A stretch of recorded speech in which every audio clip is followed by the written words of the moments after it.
Assalamualaikum warahmatullahi wabarakatuh. Perkenalkan, nama saya Husna Syariful Amin dari kelas Penjas C, NPM 192191108, jurusan Pendidikan Jasmani, Fakultas Keguruan dan Ilmu Pendidikan, Universitas Siliwangi. Oke, pada kesempatan kali ini saya akan memaparkan tugas yaitu mata kuliah TB Motorik yang mengenai keterampilan gerak.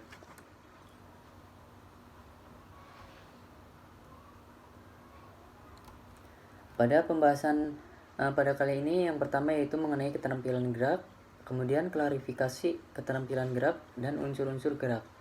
Langsung saja kita ke materi yang pertama yaitu pengertian dari keterampilan gerak.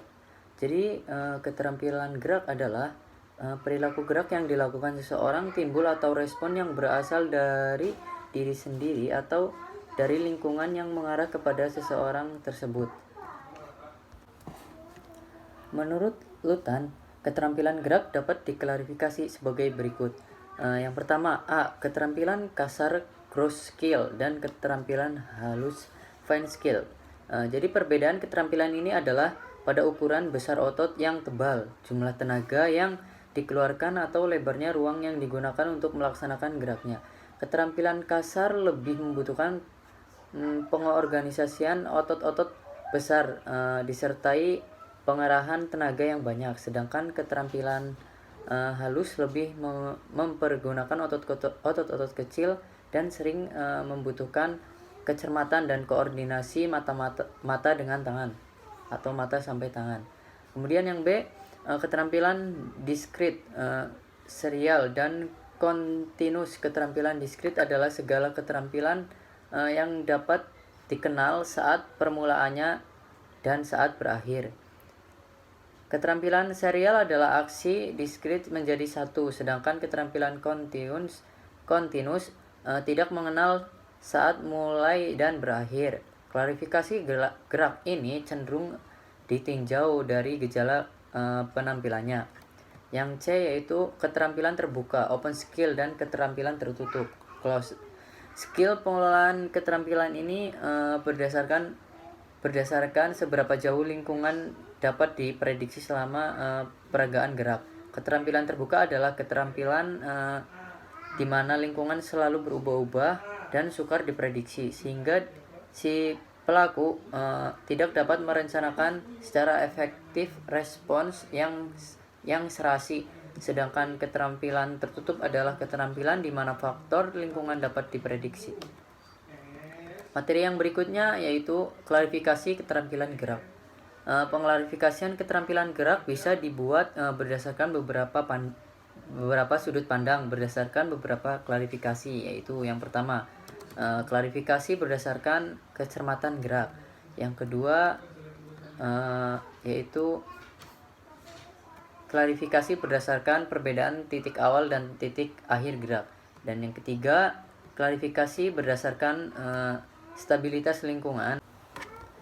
Kemudian contoh dari klarifikasi berdasarkan kecermatan gerak, yaitu keterampilan gerak dapat dikategorikan menjadi dua. Yang pertama, keterampilan gerak agal. Gross motor skills adalah gerak yang di dalamnya pelaksanaan melibatkan otot-otot besar sebagai basis utama. Diperlakukan keterlibatan bagian-bagian tubuh secara keseluruhan. Yang B, keterampilan gerak halus fine motor skills adalah gerak yang di dalam pelaksanaannya melibatkan otot-otot halus sebagai utama gerakan, melibatkan sebagian dari anggota badan yang digerakkan oleh anggota badan yang digerakkan oleh otot-otot halus. Kemudian klarifikasi berdasarkan perbedaan titik awal dan akhir gerakan, yaitu dikategorikan menjadi tiga. Yang pertama, keterampilan gerak discrete adalah keterampilan gerak di mana dalam pelaksanaan bisa dibedakan secara jenis titik awal dan titik akhir dari gerakan. Contohnya menggerakkan, menggulingkan satu tangan ke depan. Kemudian keterampilan gerak serial, yaitu gerak yang dilakukan beberapa kali secara berlanjut. Contohnya berguling ke depan beberapa kali. Kemudian keterampilan gerak kontinu. Keterampilan gerak ini tidak bisa dengan mudah ditandai titik awal atau titik akhir dari gerakannya. Contohnya keterampilan gerak bermain tenis atau permainan olahraga lainnya. Kemudian yang ketiga, klarifikasi berdasarkan stabilitas lingkungan. Gerak keterampilan ini bisa dikategorikan menjadi dua. Yang pertama, keterampilan gerak. Keterampilan tertutup adalah keterampilan gerak yang dimana pelaksanaannya terjadi pada kondisi lingkungan yang tidak berubah dan stimulus gerakannya timbul dari dalam diri si pelaku sendiri. Contohnya gerak mengguling pada senam lantai. Kemudian keterampilan terbuka adalah keterampilan gerak di mana dalam pelaksanaannya terjadi pada kondisi lingkungan yang berubah-ubah dan pelaku bergerak menyesuaikan dengan stimulus yang timbul dari lingkungannya. Perubahan kondisi lingkungan bisa bersifat temporal dan bisa bersifat spasial. Contoh, gerakan memukul bola yang dilambungkan. Kemudian materi yang berikutnya yaitu unsur-unsur gerak. Seseorang memiliki gerak terampil adalah seseorang yang mampu melakukan gerak secara efisien dan benar secara mekanis. Agar seorang bisa memiliki keterampilan gerak yang baik, diperlukan proses belajar dan berlatih dalam jangka waktu yang relatif lama. Untuk mencapai efisien gerakan diperlukan dukungan dari beberapa unsur kemampuan yang ada pada diri pelakunya, yang perlu mendukung agar gerakan menjadi terampil atau menjadi efisien bukan hanya kemampuan fisik, tetapi juga kemampuan emosional. Antara ketiga kemampuan tersebut saling berkaitan di dalam membentuk efisien gerak.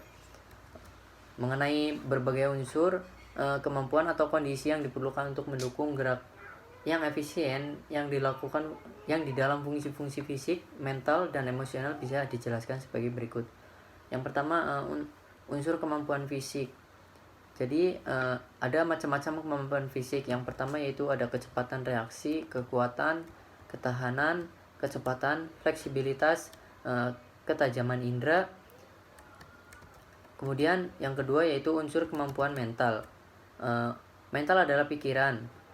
Jadi kemampuan mental berarti kemampuan untuk berpikir dan kemampuan imajinasi. Kemampuan mental juga berpengaruh terhadap kemungkinan terciptanya gerakan yang efisien. Jadi kemampuan yang diperlukan untuk mendukung terciptanya gerak yaitu yang pertama kemampuan memahami gerak yang akan dilakukan, kedua kecepatan memahami stimulus, yang ketiga kecepatan membuat keputusan, yang keempat kemampuan memahami hubungan spasial, yang kelima kemampuan menilai objek yang bergerak, yang keenam kemampuan menilai irama, yang ketujuh kemampuan mengingat gerak lampau, dan yang kedelapan kemampuan memahami mekanika gerakan, yang kesembilan kemampuan berkonsentrasi. Kemudian yang ketiga pada unsur yaitu unsur kemampuan emosional. Kemampuan ini kondisi emosional yang diperlukan untuk mendukung pelaksanaan gerak yang efisien adalah sebagai berikut.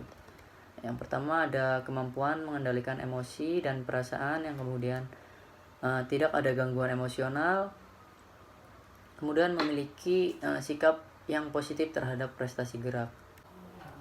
Mungkin cukup sekian yang dapat saya sampaikan, kurang lebihnya mohon maaf. Wassalamualaikum warahmatullahi wabarakatuh.